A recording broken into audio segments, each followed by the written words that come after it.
Hey guys, welcome to another flip. This flip is about analyzing an argumentative writing piece, which is basically what Scary Tales was about. So this is why it's a good time to go ahead and throw that in there. Now, you have two options. One, you can continue to watch this video and we'll go through and I'll take you through the tutorial. Or if you want to use the interactive tutorial, if you look at the screen, you just get to your Scary Tales story, go to resources, and here you'll see Elements of an Argument Level Up Tutorial. You click that and it will pop up.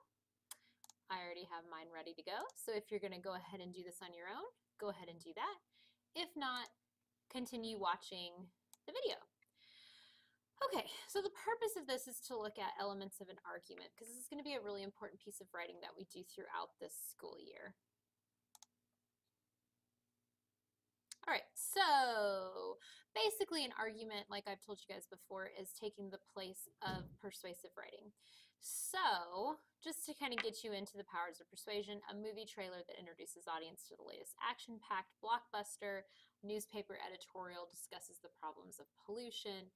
What do these all have in common? Well, they're using persuasion. But the idea with an argument is that you read what's in front of you first. You read the articles, you read the documents, and then you come to a conclusion, your own conclusion as to what your opinion is. It seems like persuasion is more, here's my opinion, now how can I support it? So it works a little bit differently. This basically talks about how an argument, persuasive writers and speakers use all kinds of special techniques. At the heart of any argument is their claim, which you guys are very familiar with.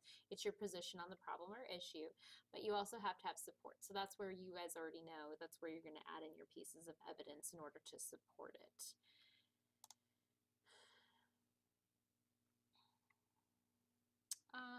Yeah, identifying the claim. When analyzing any persuasive text, examine it closely to identify the claim. Ask yourself, what does the writer want me to believe or do after reading this passage? So if you look at this example over here, which one is actually the claim? Our community center is in dire need of improvement. Residents have been complaining about it for months.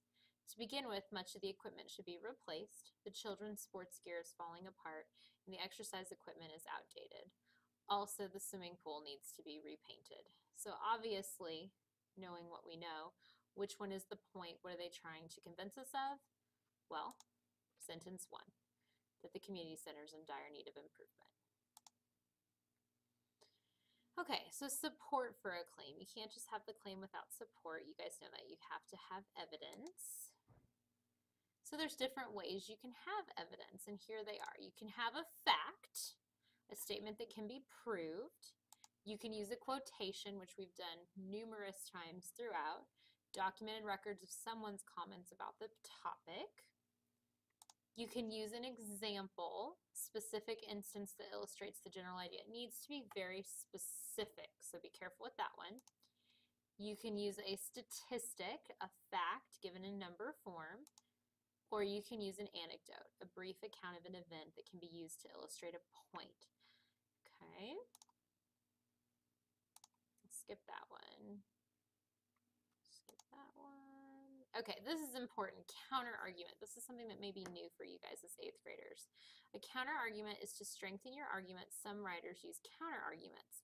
A counter argument acknowledges an opposing viewpoint and then counters that viewpoint with further reasons or evidence. So you have to acknowledge what the opposite side believes from you. Okay, so in other words, you have your opinion. This is the side that has an opposite opinion. You have to then say, okay, if this is what the other side thinks, what is my rebuttal going to be? What am I going to actually say back to that particular side? That's your counter argument, and that is key, and that is something we're going to work on and make sure that we understand. So here's some examples. The writer mentions an opposing viewpoint. Many school officials maintain that cell phones cause too many distractions. So there's your opposing viewpoint, that cell phones cause too many distractions, often preventing students from paying attention. Okay, the writer counters that. So that's the opposing viewpoint. Now, what would you say back to somebody who says cell phones are too big of a distraction? Here's your example. Allowing students access to their cell phones doesn't have to lead to distractions. As long as certain rules are established, Phones should be on silent mode, and students shouldn't be permitted to text in class. So you're addressing the other side of the issue, and you're coming back with, here's how I would counter that argument, your counter argument. Very crucial key here. We're going to skip this part because we don't really need it at this time. So basically what I wanted you to get from this is that an argument, you need to make sure your argument has your claim and your support, just like how we've always done things, your reasons and your evidence that back up your point.